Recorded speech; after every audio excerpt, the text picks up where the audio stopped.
El sacerdocio es cimiento de nuestro ministerio. Vamos a leer Efesios 4, si me acompaña. Efesios 4, del 11 al 16. Un pasaje importantísimo en lo que respecta al llamado de Dios, del llamado de Dios que hace al hombre para servirle en el Nuevo Testamento. Efesios 4:11 dice, y Él mismo constituyó a unos, es decir, no dice a todos, ¿verdad? Atención que dice aquí a unos, es decir, todos tenemos una labor diferente. Apóstoles, apóstol significa enviado. Así que cuando usted escuche a alguien decir, yo soy el apóstol de tal lugar, usted debe de cuestionar, ¿quién te envió? ¿Te enviaste tú solo? Entonces no eres apóstol. Un apóstol no se envía solo. Cuando usted vea la palabra apóstol aquí, la puede estudiar después en casa, aquí lo va a encontrar en Efesios, si usted tiene un compendio griego, apóstolos, usted va a encontrar que el significado griego dice enviado. Y hay un paréntesis, particularmente en la concordancia James Strong, que dice, enviado específicamente por Cristo. Dígame usted, ¿a quién envió Cristo? A los 12 y luego al 13º que sustituyó a Judas. ¿Significa que solo ellos son apóstoles? Porque el significado de la palabra griega en su profundidad me dice ahí entre paréntesis claramente, enviado específicamente por Cristo. ¿Sí? Se cerró. Se cerró. Por eso cuando yo digo, yo me voy a apegar a la doctrina de los apóstoles. ¿Cuáles apóstoles? Los que Cristo envió, empezando por Pedro. ¿Jesús envió a Pablo? ¿Y que no era de los 12? Sí, Él lo envió. Pablo le dijo, ¿qué quieres que haga? Ahí en Hechos, cuando lo vimos la clase pasada. Él lo envió. ¿Hubo otros apóstoles fuera de los 12? Sí, pero fueron enviados por Cristo. A esos apóstoles yo me apego. Bien, a otros profetas, evangelistas y a otros pastores y maestros, a fin de perfeccionar a los santos para la obra del ministerio, para la edificación del cuerpo de Cristo, hasta que todos lleguemos a la unidad de la fe y del conocimiento del Hijo de Dios, a un varón perfecto. Este pasaje está precioso en cuanto a la labor de la iglesia y el orden, el organigrama de la iglesia. A la medida de la estatura de la plenitud de Cristo, para que ya no seamos niños fluctuantes, es decir, sin saber qué hacer. No encuentro mi lugar, no encuentro dónde servir, no encuentro cómo comprometerme, no sé cómo. Llevados por doquiera, por todo viento de doctrina, me voy de aquí a allá y de allá para acá, no encuentro lo que me corresponde hacer. Bueno, Dios te va a perfeccionar para darte tu llamado y Él lo va a hacer. Por estratagemas, es decir, estrategias de hombres que para engañar emplean con astucia las artimañas del error. Sino que siguiendo la verdad en amor, crezcamos en todo en aquel que es la cabeza, esto es Cristo, de quien todo el cuerpo bien concertado y unido entre sí por todas las coyunturas que se ayudan mutuamente, según la actividad propia de cada miembro, recibe su crecimiento para ir edificándose en amor. Entonces, Dios puso apóstoles, profetas, evangelistas, pastores y maestros para edificar la iglesia. Déjeme decirle que en el ejercicio del sacerdocio, Dios nos prepara para realizar el ministerio en las 5 áreas mencionadas. Le voy a dar un ejemplo. Yo le hablaba en la primera clase que el sacerdocio es el tronco común. ¿Todos son pastores en la iglesia? No. ¿Todos son maestros? No. ¿Todos son evangelistas? No. Pero todos somos sacerdotes. ¿Todos son ingenieros civiles? No, pero saben matemáticas. ¿Todos son médicos? No, pero también saben matemáticas. ¿Todos son contadores? No, pero también saben matemáticas. Las matemáticas están en todo, ¿sí o no? Hasta en la música. Si no sabes matemáticas básicas, no vas a saber dividir un compás musical. Hay un ritmo que se llama 6/8. Entonces, ¿es matemáticas en la música? Sí, en todas partes está. Le quise poner ese ejemplo para que vea cómo es que el sacerdocio es el cimiento de todos los ministerios. Si no eres sacerdote de Dios primero, no llegarás a ser pastor si Él te llama a hacerlo. Si Él te llama. Si no eres sacerdote de Dios, si no ministras a Dios en su presencia y aplicas a tu vida actual las labores sacerdotales que explica la Biblia desde el Éxodo, no llegarás a ser un evangelista efectivo. Vas a cobrar por evangelizar. Hay una base sólida que vamos a ver después, que habla del sostenimiento del sacerdote. ¿Cómo se sostenían? Por las ofrendas que llevaba el pueblo al tabernáculo. Con eso se sostenían ellos, llevaban comida a sus familias. Ya desde ahí comienza el engaño por la ignorancia que hay en la actualidad de aquellos ministros que cobran por predicar y cantar. ¿Por qué cobran? Ya desde ahí viene, fíjese. Es decir, el sacerdocio abarca todas las enseñanzas sólidas que cimentan cada ministerio que Dios entrega a quien Él le place. A un pastor, a un maestro, a un profeta, etcétera, a cualquiera. Si no eres sacerdote, si no entendiste las matemáticas, no te puedo dar un título de ingeniero civil. Tú puedes haber estudiado toda la carrera de ingeniería civil y sabes muchas cosas, pero no entiendes matemáticas, pues, prácticamente no vas a entender nada. Contador,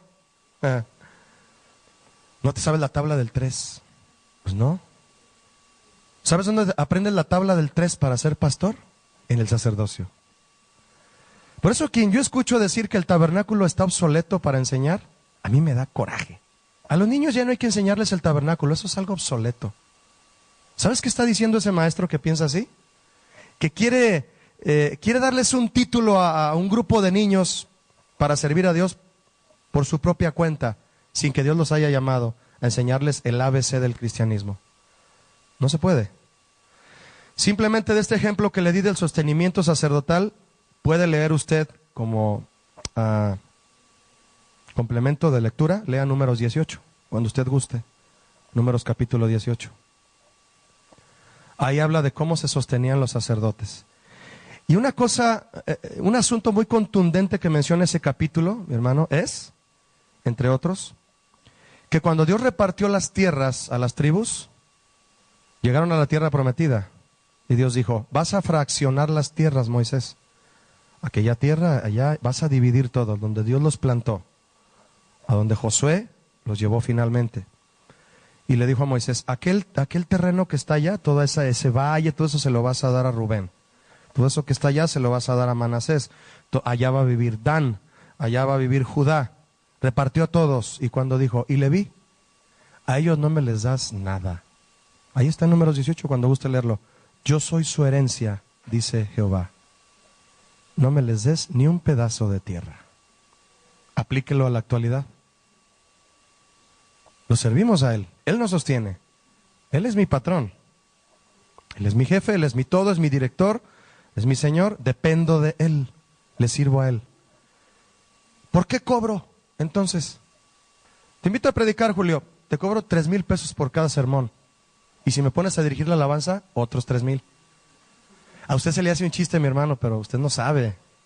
Usted no sabe, eso no es nada. Hay un becerro de oro de aquí de México, gran enorme, que le cobró a la Iglesia Apostólica de México por su aniversario, por su centenario, primeros 100 años de la Iglesia Apostólica en México, cristiana. Lo invitaron a este becerro de oro. Les cobró $80,000. Y ahí está toda la Iglesia de México juntando el dinero para poderlo llevar al estadio, no sé si al Palacio de los Rebotes, de los Deportes, perdón, o a un lugar amplio ahí en el DF.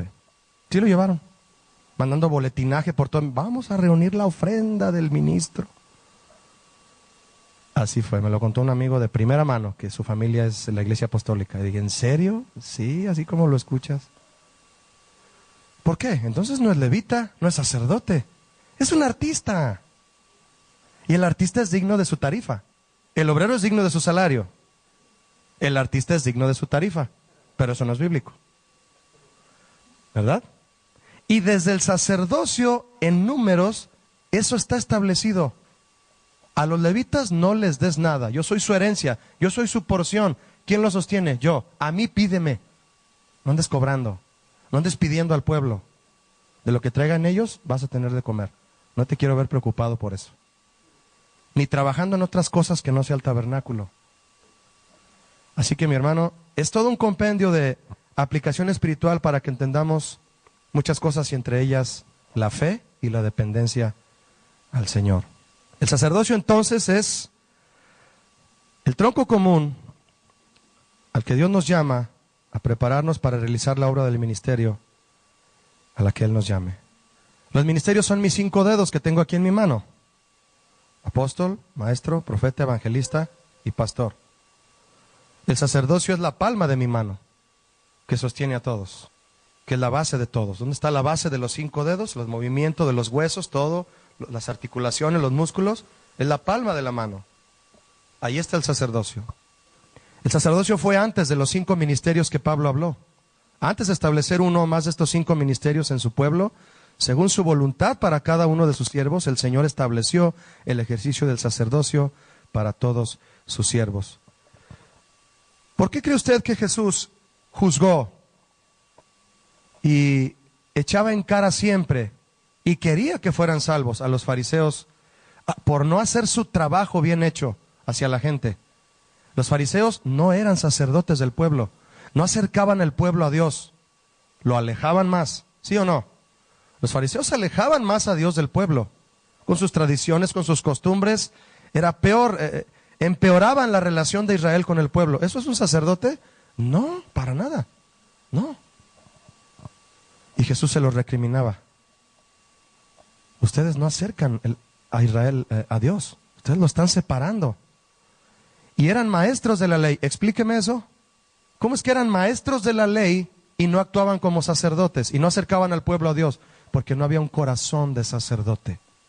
Corazón de sacerdote. ¿Cuántos quieren tener corazón de sacerdote?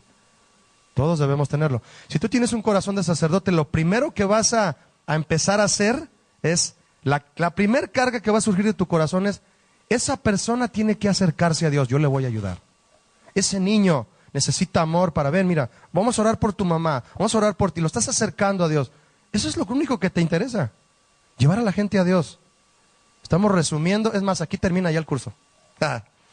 Ya, ¿qué es un sacerdote? Alguien que se preocupa por acercar a la gente a Dios. ¿Cómo? Con los talentos que Dios te ha dado. ¿Cantas? Canta cantos que acerquen a la gente a Dios. ¿Predicas? Predica el evangelio que acerca a la gente a Dios. ¿Visitas a alguien, a un enfermo? Acércalo a Dios. Dile que esa enfermedad tiene un propósito de Dios para que se arrepienta. Explícale, que entiendan que Dios los quiere atraer hacia ellos con lazos de amor. Ese lazo eres tú. Dios jala ese lazo eres tú. Del otro extremo está la persona que tú estás acercando a Dios. ¿Y cuál es el precio que tú cobras por eso? Ninguno. Dios es tu herencia. Dios es tu porción. Sacerdocio entonces es nuestro propósito de vida, es nuestra identidad. Ministerio es nuestra misión. Distingue por favor, mi hermano, tu propósito de vida y tu misión en la vida. Dos cosas muy diferentes. ¿Cuál es tu propósito de vida como cristiano? Ser sacerdote del Altísimo, estar con Él, ministrarle. Tu misión, la que Él te dé. La que Él te dé. Todos los niños van a la primaria, pero no todos saben qué van a estudiar después. Para cerrar, voy a leer simplemente y terminamos Éxodo 40:15 como un sello a esto que hemos estado platicando respecto a la importancia del sacerdocio en la vida de un cristiano. De hecho, así le ponemos, Charlie, la importancia del sacerdocio en la vida de un creyente. Éxodo 40:15, fíjese este versículo, mi hermano, tan contundente. Si usted le quiere dar ese énfasis junto conmigo, vamos a dárselo para exaltar al Señor en su palabra y en lo que Él estableció con respecto al sacerdocio y con respecto a que Él nos ha llamado a ser sacerdotes de este tiempo y sacerdotes por la eternidad. Éxodo 40:15, el Señor le está hablando a Moisés, preparando a los levitas. Le estoy dando un contexto anterior. Está preparando, ya les habló a los levitas y les dijo, acérquense con Aarón, acérquense con Moisés, ellos les van a decir a ustedes qué les toca hacer aquí en el pueblo. Y ahí van todos los levitas asustados. ¿Y a nosotros qué? ¿Por qué no nos dieron una tierra? ¿Por qué no nos dieron ganado? ¿Por qué no nos dieron semilla para sembrar? No, ustedes vengan para acá. Ustedes son míos. Y les dice, y los ungirás. Es decir, son escogidos especialmente como ungiste a su padre, es decir, a Aarón. Y serán mis sacerdotes. ¿Ya vio que dice mis? Y su unción les servirá por sacerdocio ¿hasta cuándo? Perpetuo, por sus generaciones. Tenemos que enseñar a nuestros hijos que tienen que servir a Dios en todo lo que hagan. Yo no voy a enseñar a mi hijo, tú vas a ser pastor. No, yo no sé si él va a ser pastor, eso yo no lo sé. Pero lo tengo que guiar en el sacerdocio, ¿sí o no? Así es. Ahora, mi hermano, ¿se cumple el hecho de que el sacerdocio sea perpetuo? ¿Cómo se va a cumplir? ¿Qué significa perpetuo? No tiene fin. Una de las tareas que el sacerdote hacía era que era el único que podía entrar hasta el lugar santísimo, cerrar la cortina y estar delante de Dios ministrándole y rociando el propiciatorio, que era la tapadera del arca, rociándola con sangre de cordero y escuchando la voz de Dios para que cuando saliera le diera el mensaje al pueblo. Entonces, estar delante de Dios es ejercer el sacerdocio. Cuando tú y yo estemos en el cielo, lo vamos a adorar por la eternidad, vamos a estar delante de Él. Allá arriba vamos a seguir siendo sacerdotes en esa labor, porque ya no vamos a ser mediadores entre los hombres y Dios, ya no va a haber evangelismo, se va a acabar, ya nadie va a pastorear, ya nadie va a profetizar, ya nadie va a ser apóstol, solo vamos a adorarle allá, puros sacerdotes. Por eso es que es perpetuo, porque vamos a estar delante de Él, y el que está delante de Dios es un sacerdote. Amén.